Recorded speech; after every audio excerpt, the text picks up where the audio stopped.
When you see an opportunity, don't pass it by. Just take the opportunity and jump in and see what it's all about. From ReminderMedia, this is Stay Paid, a sales and marketing podcast on a mission to help you close more deals and retain more business. Hosted by the VP of Marketing, Josh Stake, and ReminderMedia's president, Luke Akery. So get ready to hear the golden nuggets that will allow you to live a life of freedom tomorrow, but only if you take action today. All right, welcome to another episode of Stay Paid. Luke and I are no longer 6 feet. Yeah. No, this is 6 feet. Is it? Yeah, because isn't your wingspan? Your like wingspan is your height, and so our two wingspans together, we're 6 feet. Well, we did it for the camera angle. But I'm actually, I am glad that. I mean, I shouldn't say this. People will be like, "No, it's not. It's not getting better." But I think it's getting better. I tell everybody out there, be careful what you trust. Be careful what's out there on the news today. It's very, very confusing. A lot of noise, but that's actually a good segue into marketing. There is a lot of noise in marketing. My gosh, it is just so much noise out there. How do you cut through that noise? Test it yourself. Yeah, test it yourself. Well, what they say is, don't look at what someone says. Look at what they do. Yeah. Right? So look at what they do, because that's working. Yeah. You know what I mean? Well, hey, speaking of looking at what someone has done to become successful, our guest today, her name is Jean Fidone Schroer. She is the vice president at Anchor Capital Advisors, which is an investment management firm specializing in attentive, individualized client services. Jean is a successful 30-year veteran of the financial services industry and was the top producer in the nation at her firm in 2019. She's also a keynote speaker on topics that include behavioral finance and foundation, as well as endowments. Jean, welcome to the podcast. Thank you so much. Great to be here today. Jean, it's awesome to have you. If you could just, take a moment, we always like asking and hearing you've had this great career, a top producer and all, and just want to hear kind of your story, what led you into financial services. How did you build your business to where you're even speaking on topics today and doing keynoting? So if you could share with the audience, kind of introduce them to your story and your journey. Yeah, I so appreciate this. It's just so much fun. I love speaking, of course, to younger women coming up in the financial services area. Spoke several times to community foundations, and one of the latest was the Kansas City Women's Leadership Panel. That's awesome. And then that was kind of it was very fun because they were all, again, the up and coming leaders in Kansas City. They wanted to know some of the tips that may get them sort of over the top. And I always tell people, look, I came from a very modest background. As a matter of fact, I was talking about that this weekend with a couple of other people from high school, and that one of the people who was a teacher there looked at me one day and said, you will never be successful, Jean. Really? And isn't that funny how when you hear that, sort of like that Michael Jordan story that everybody's been hearing, when somebody said, no, you're not the MVP. Oh, no. I am the MVP, right? Right. And so I would say I have always been a very driven, very focused individual. And when I got into the brokerage business, there were probably 500 people interviewing for 6 positions at the time. And to get the position and be the only woman on that team was just, frankly, almost a surprise to me, because I didn't even have a degree at that time. I was working my way through school, also, working at the same time. So from that point on, I always had really great people that I was working with. So I luckily got to work for Benjamin Edwards from A.G. Edwards, which for people who have been in the financial services for a while, they know him, they know of the firm A.G. Edwards. It was, again, during the financial crisis, you may know that Wachovia Securities came in and purchased the company, and then after the crisis, then Wells Fargo Advisors took over that company. But he always said to us, keep your head down and work hard and make sure you're working for the client, working for your family, and follow the golden rule. And we have always really portrayed that. Like, same thing at AG Edwards. We don't need to budget. It's a waste of time. You be good to your clients and the people that you're servicing, and that will just come. And I will tell you, that's really the way things have happened. You keep your head down, you work really hard, you volunteer if the head of the corporation asks you to go to an event, you just say, what time should I be there? It isn't like, let me think about that for a while. How's that going to affect my career? And none of that. So I volunteered for a lot of women's organizations. I did all the activities that those people needed. If they needed 2 people to go to a benefit dinner, I'm there. That was just not a question for me. And so I've always really felt like I want to continue to learn about things in finance. I want to continue to learn about people. I love working with people, love engaging people. And when you do that, you become successful. No, that's awesome. So talk a little bit about last year in 2019 and becoming the top producer in the nation. You talk a lot about the hard work, connecting with people. Like, what do you really attribute the success to? How long did it take you to get there? Was that a goal that you had set for yourself? Tell us how you kind of got to the top. Yeah. So I would tell you that I've probably been, just average production over my career in general. I've always worked really hard, probably harder than people that are maybe way smarter than I am. That's okay. The thing that I think really set it apart last year is that I came to the conclusion through talking with some of the major people at Merrill Lynch that I wasn't going to get into their branch any longer unless I had some value add. That I wasn't going to get on the national stage unless I had some value add, and I had to be good at it. So for years, I've been talking and training. It's foundation and endowment state rules. So I've been training and adding value to my advisors all throughout the last 15 years that I've been licensed to do that. That sounds incredibly niche. I know, it's very niche. But I always would say to people at the end of my meetings, I'd talk about Anchor, and then I'd say, now I just want to put a little bug in your ear. If you ever hear of a client who sits on a board, or that you're trying to get on a board or manage the assets for a board, just remember, I'm really good at that. And so over the years, I started to get more and more calls. So I started talking with community foundations on behalf of those financial advisors. I made a lot of contacts in that area, and now I'm doing a lot of that. So that was one of the things that and by the way, my firm was not, they're like, what's that? Right, and they weren't like super excited that I was doing something that was continuing ed, right? So then I met a woman at an industry conference that I'm very active in.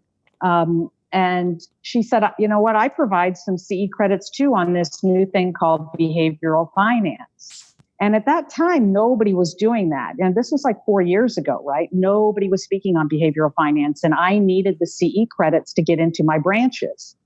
And so she said, I'll train you. You'll have the rights to give this talk for minimal cost.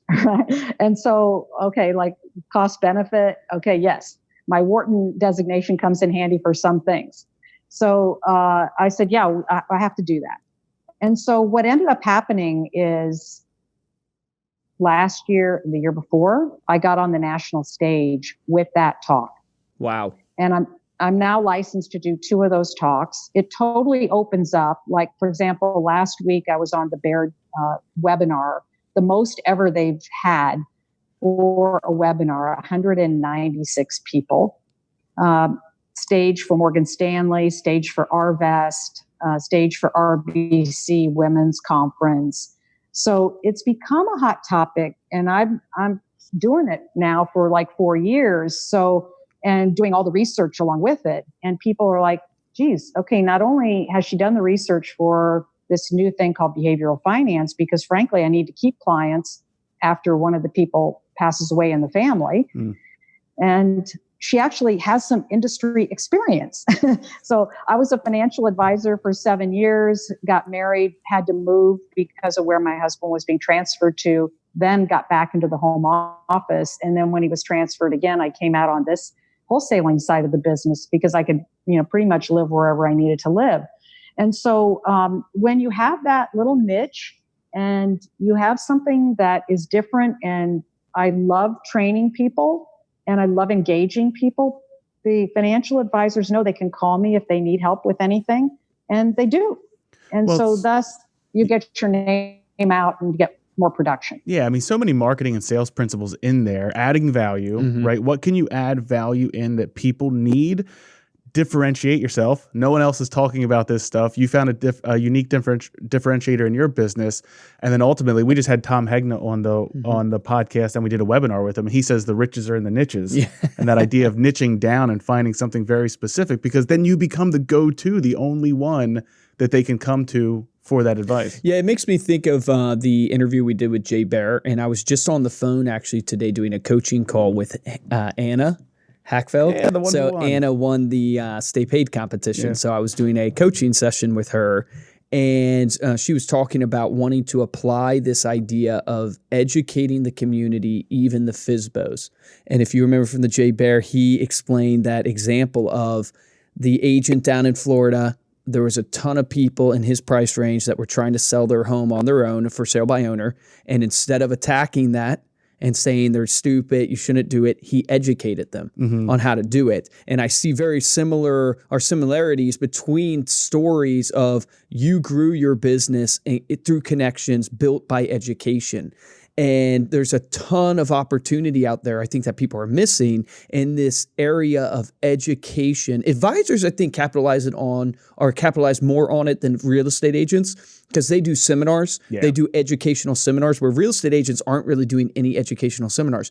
But imagine you become a speaker in your community and you're the most educated on a certain topic. If you're in real estate, maybe it's first-time home buying, but you're the most educated on that topic, and you start building those connections, and you've built your connection or your business through these connections made from education, from almost contribution, giving back, and it's built your whole business, basically. Right. And it's engaging people, right? I mean, if I would say to you, Luke and Josh, those tennis shoes are really cool. Where'd you get them? Wait, are you talking about the Converse, or are you talking about Josh? Josh always has flashier the Nikes. Colors. Come on, the Air 270s. That's what she's talking about. The Air 270s. I love it. So a compliment and a smile go a long way. And I mean, I can tell you that I was sitting at a park bench, a picnic table, after a 4th of July party, a parade, and another couple came and sat down, and we just started chatting. And an hour later, I find out that he just sold HGTV.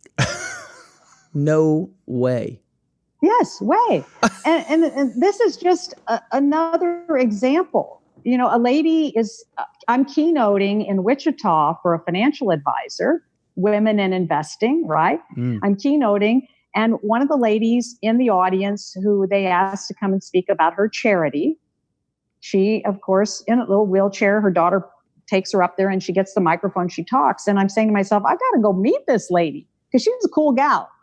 Ends up to be the owner of a really wonderful gift shop. And she's the heir to a major aircraft manufacturer company, and her name is on several buildings in Wichita.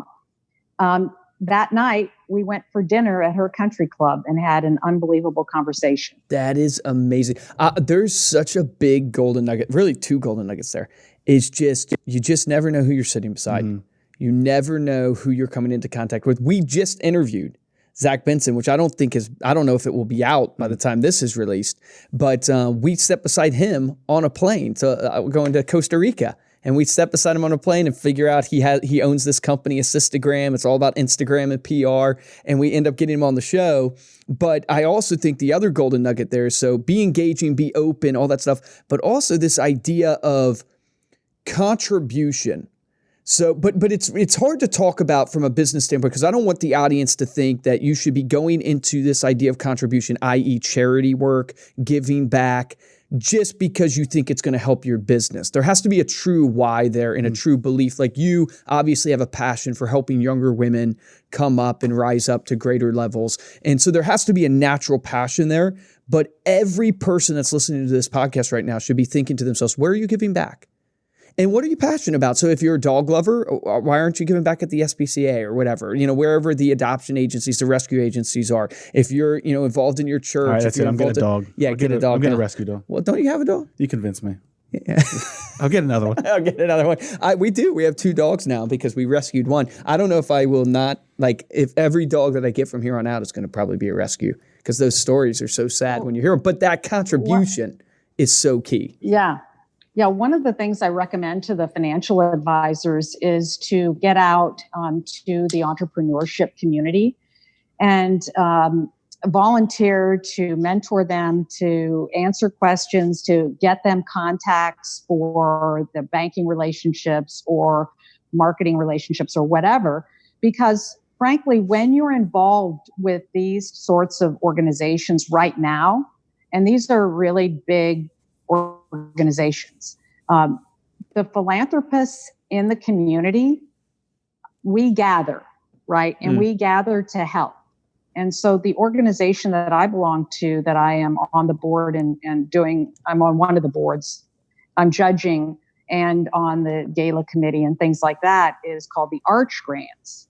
And so what this organization does is they give money, no equity. We take no equity. So we basically gift entrepreneurs money, but they must move to St. Louis and they must start their business here if they win.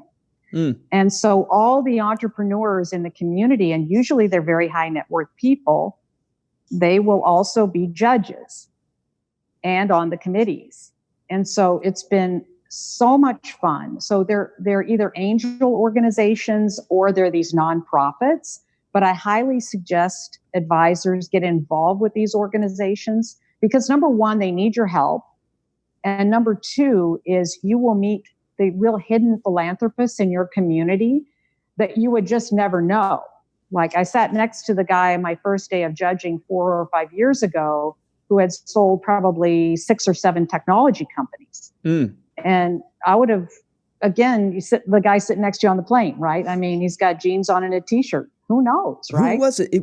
We were interviewing Moses Hall. Was it Moses Hall that built his real estate commercial career on basically being on boards? Yeah. Or whatever. Yeah. Like the idea, I love what you're saying. Like the idea of getting involved in a group. I'm part of a group called YPO, which is a bunch of young presidents and CEOs of companies that are certain net worth and stuff like that. And my network expansion, it's been unbelievable. And because there's 63,000 members all over the world, one of the requirements of YPOs, if you get a call from a YPO person, you have to return that call, and all that. So like the connection, but it's just not about the returning of phone calls, but it's just about the networking capability that you then have that turns into business is unbelievable. So if you're not part of some networking group, what'd you say? You said it was an entrepreneur. What'd you say the group was again? It's called the Arch Grants. Okay. And the reason it is because we give out $25,000 for 25 now individuals or companies that will start their business here. Usually they've already started the business and have maybe 1 or 2 employees, but they need to move their business to St. Louis and then hopefully hire more people. So, again, you build this ecosystem of positivity around the town. And then we all mentor them. Yeah, that's awesome. Yeah, it's amazing. So let's talk about, because I'm picking up, I looked up Anchor a little bit and kind of looking at what they do when in their focus on attentiveness to individualized client services. And I'm really picking this vibe up with you when it comes to especially attentiveness, being attuned to what your clients need or what your clients would want, and then figuring how to personalize or individualize the service. So talk a little bit about how you do that with your clients. Yeah, so I always say we sell mid-cap, we sell all-cap, we sell balanced. You know what? A lot of people sell that. And so if I get to know you and I get to know what you mentioned to me now that you two really like your dogs. When I get to know people and they are comfortable with me and they trust me, they know that what I have for them will help them and help their client. And when they call me and say, look, can you hop on a conference call with these people? What time can I hop on the call? I'm try to be just super attentive to them and whatever they need. So if they call me and say, Jean, I really need you to help me with this request for proposal, I'm happy to do it. Just send it over. I'm going to go through it and then we'll talk about it later. But I try to get back to people in a very timely fashion. And most of my clients know that. And frankly, I love hanging out with people, right? So I try to meet as many people as I can at the conferences. And frankly, that's how I met Andrew. And Andrew is who connected us with Jean. For the Andrew's listeners. our VP of business development really here. Like that guy is so well. He knows everybody. He's like you. Like he can start a conversation with anybody, anywhere, anytime. He was so much fun. And when I learned what exactly ReminderMedia was, I'm like, hey, you know what? I think some of my people could use that. And they now see me again as providing this extra service. And they're like, mid-cap. Okay, I need some. Oh, Jean sells mid-cap. Let's buy some of that, right? Because most people, again, know that the numbers are, if you're in or if you're recommended by their firm, that it's okay to buy us, right? And so, but what else can I provide that may be something that you need? And it's so value add. Well, I think you're touching on something that's huge for everybody to realize, especially in service-based industries, because let's be real, like you're not really selling something very unique from the person next to you. Like if Josh is a real estate agent and I'm a real estate agent, we're basically kind of doing the same thing. Financial advisor. So what really separates you is that attentiveness to your customers. Call it your client experience. But I think you're touching on something that we really, really preach here, which is the best way to earn business is to strengthen the relationship outside of business things, because they're going to know you sell real estate. They're going to know you sell this product or can help them with finances or whatever it is. But the reason they'll go with you is because of trust. And it's a perfect example is my wife works, she's a teacher, special education teacher. And one of her friends there at the school, another teacher, her husband's a financial advisor. Well, this guy has been reaching out to me and courting me. Naturally, trust is elevated. Why? Because I have a connection, because my wife and his wife are really good friends. So all of a sudden, trust is earned. He's done nothing, but the trust is earned. I'm trying to kind of lay out for everybody listening to this, the power of building trust outside of business. So am I going to invest my money with him? No. But guess what? He's earned a conversation with me because of that natural relationship trust. On top of that, how has he courted me? How has he done it? He's taken me out to dinner multiple times. We've tried to go to games together, all these things. He's become more of a friend, ended up getting investment from me because of nothing to do with really all that he was offering product-wise or his investment strategy or anything like that. It was literally built upon trust. The relationship. Yeah. And guess what? He's trying to court my partner in crime here, Steve. And it's beautiful. Like he's going to probably end up getting to Steve that is obviously a high net worth individual. Mm-hmm. He's going to get to that person all from a relationship from our two wives being teachers together at a school and all the way through the chain. And it's just built upon like some people might listen to this and go, oh, knowing that someone has dogs doesn't matter. No. It matters more than what you think they want their investment strategy to be. Consumers expect you to be good at what you say you're good at. They expect you to be good at finance. It's baseline. Right. And it may not be obvious, right? Yep. I mean, I trained so many people at A.G. Edwards over the years. And, I always talk about this, like, what's the little niche that you have? And a lot of people will say, I don't have one. And I'll say, well, tell me a little bit about your background. And one of the guys was a Navy pilot. One of the ladies actually sold commodities in the past. And so what we did, and I was also coaching them. There was a coaching program that I was helping the advisors get to that next level. So we took that, whatever it would be, right, that we would talk about, and we would expound upon that. And so for the pilot, we started talking about how can we get more pilots. For the lady who was the commodity salesperson in the past, who said, I did that. I thought it was okay, but I don't want to do that anymore. But it was a launching pad for her because she could now talk commodities and get that as possibly the first sale and then do the financial plan after. And I'm very proud to say she's 30 years later, she's one of my best friends, and she recently retired and turned her book over to her son. That is beautiful. So she used that launching pad and then expounded on that from there. What a great action item. Look at your background, and that will help dictate your niche that you should get into. It's really your hobbies and interests and your passions, and you'll build camaraderie naturally with people based upon things that you have in common. Common interest, yeah. Yep, common interest. All right. Now, you may be curious about things, right? So I was visiting with some financial advisors in Kansas City, and they were all talking about their new Garmin watch and the marathon that they were going to run. And I'm like, what's that all about? Like, what kind of shoes do you wear? What do you do? And hey, with YouTube, right, or podcasts, you can learn pretty much anything you want to learn, right? Yeah. And so then I got on the circuit of the half marathons. That's a whole community there. Yes. Oh my goodness. Yep. I met a zillion more people and had way more fun, than just exercising on the treadmill. Yep. Right. So just your curiosity can get you with groups that will also allow you to engage more people. I love that. Meetup.com is a great place to go to find little groups that are interested. Like if you're into fitness, CrossFit is a huge community that you can start networking with. There's just so many of these little groups that you can just start engaging. But you can't go in where most people just die here is that they go in and they go, I'm going to join a running group to get business. You can't go in with that mindset. You've got to go. Yeah, you'll be running in there with a sign on your chest if you go in there with that. Everyone will run from you. You just got to go in, building relationships, engaging people, like Gene is saying. It has to be genuine. It has to be authentic. And then before you know it, a year passes by before you know it, and all of a sudden, actually a perfect example of this. Steven smokes cigars, my brother who I talk about all the time with real estate. Yeah, you're like his mother right now.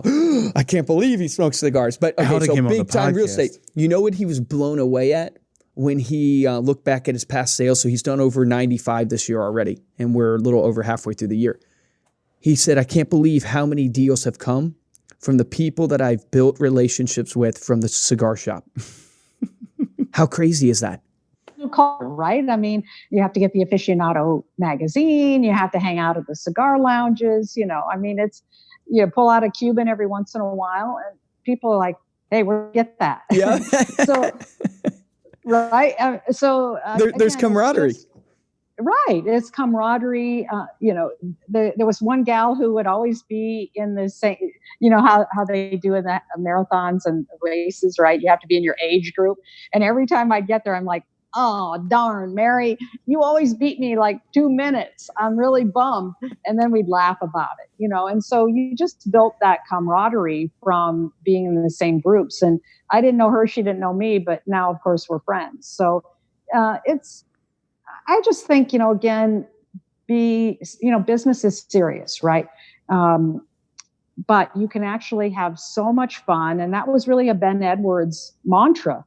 Why do this if you're not having fun? And that. You have fun engaging more people, going, meeting new people like you two and Andrew. It's just fun people to have as business colleagues. I agree 100%. So, okay, we got to ask you, because we ask everybody that comes on, success obviously takes a lot of discipline. You've been very successful in your life. What are some of the routines as you've looked back at your success? What are some of the things that you try to implement in your daily life, in your business, that has driven success for you? Mm-hmm. I would say when you see an opportunity, don't pass it by. I think that's really one of the biggest things that I've learned is that if, for example, somebody wants you to go to an event, or somebody wants you to take the extra chair at a benefit, somebody wants you to be on the podcast, somebody wants you to just take the opportunity and jump in and see what it's all about, right? The running thing. I don't, I'm a very super high energy person. I don't know if you picked that up. But, I get up in the morning, I exercise, I try to eat right, try to, have some fun. Sometimes my kid doesn't always say that, but, I just try to have fun at what I'm doing, and I love what I'm doing. And I'm trying to always learn new things and meet new people, and just keep your head down and work. You don't have to pay attention to all those spreadsheets, like how much money am I making today? Because if you do what Ben Edwards told you to do, and that is keep your head down and work really smart and take care of your customers, that all is going to come to you.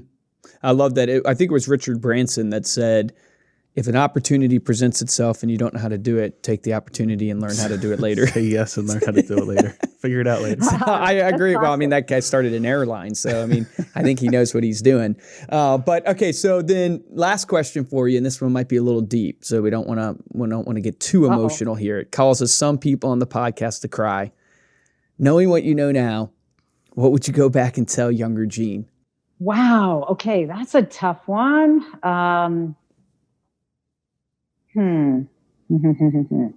Well, I might say probably going to get my master's degree. I probably would have stayed in school longer. That probably would be a good one. That'd probably be a good one. Yeah. It took me a long time to get my undergraduate degree because, again, I was working at the same time. So when I graduated, then 6 months later, I was married.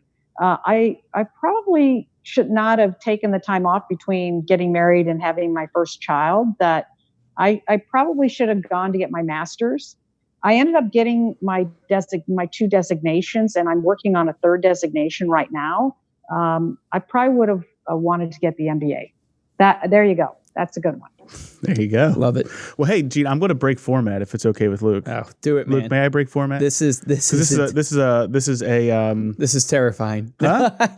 No, this is a selfish question. I have an 11-year-old daughter, and you are very interested in speaking to younger women and helping them out in an industry that has tended to be male dominated.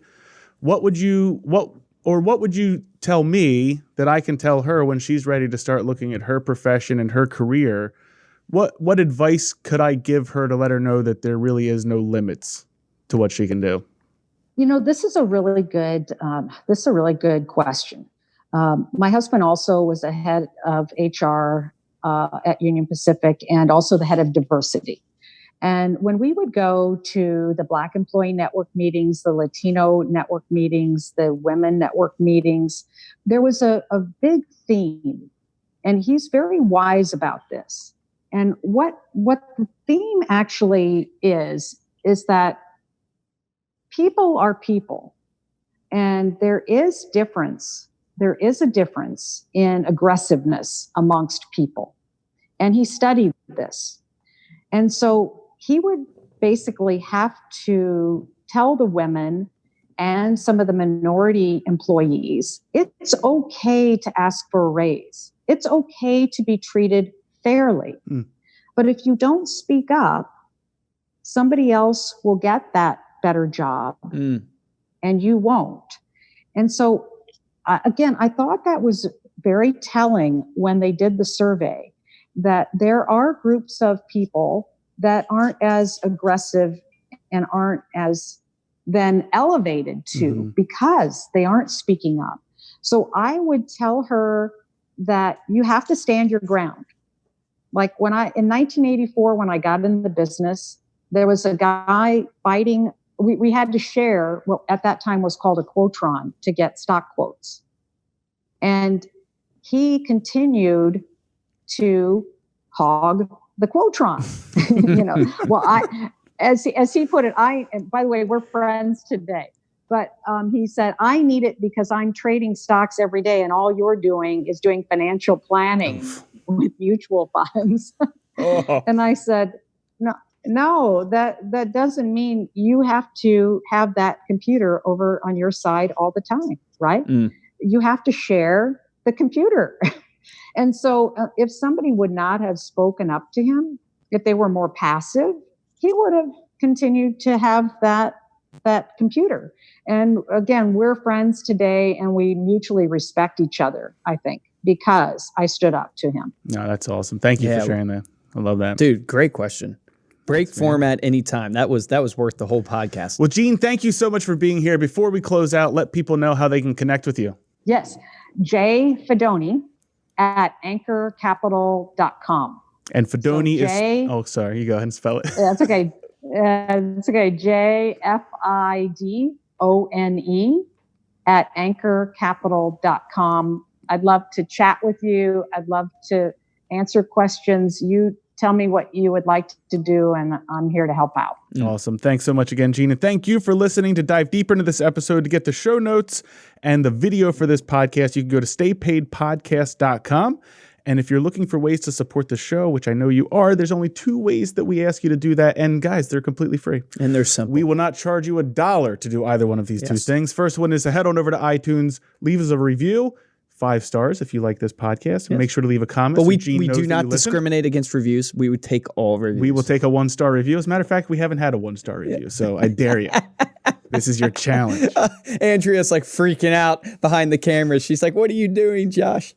And the best way is to tell a friend about the podcast. Spread the word through word of mouth. It is absolutely the best way to help us grow if you like what you've heard. And if you want to get hold of me or Luke, you can email us at podcast@remindermedia.com. You can also find us on Instagram. We are at Stay Paid Podcast. We're also growing our Facebook channel. So we're up to like 1,000 followers now on Facebook. So head on over to Facebook. Be one of the first 5,000 to like Stay Paid on Facebook. Yes. It'll be something you'll have to keep forever. For this episode of Stay Paid, I'm Joshua Stike. Guys, and I'm Luke Acree. What an incredible podcast. So many great golden nuggets that you can take advantage of. Man, I love that at the last where she was saying stand up for yourself, because it's so true. The squeaky wheel does get the grease.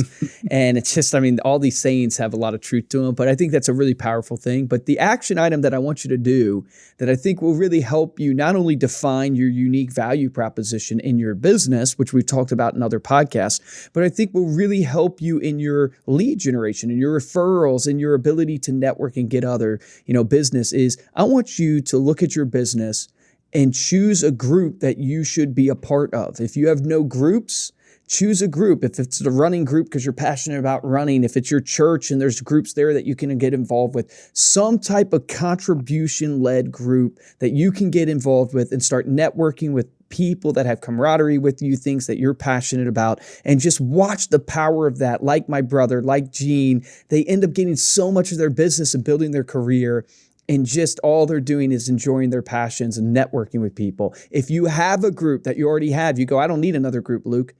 Get more involved in that group. Get more involved and take Jean's advice where she says, if an opportunity presents itself, don't say no. So if that group offers you an opportunity, claim that opportunity and get involved. The more you get involved, the more you actually get from what you give. So remember, the difference between a top producer and a mediocre producer in every single industry Josh and I have worked in is top producers take action. Take action on that today.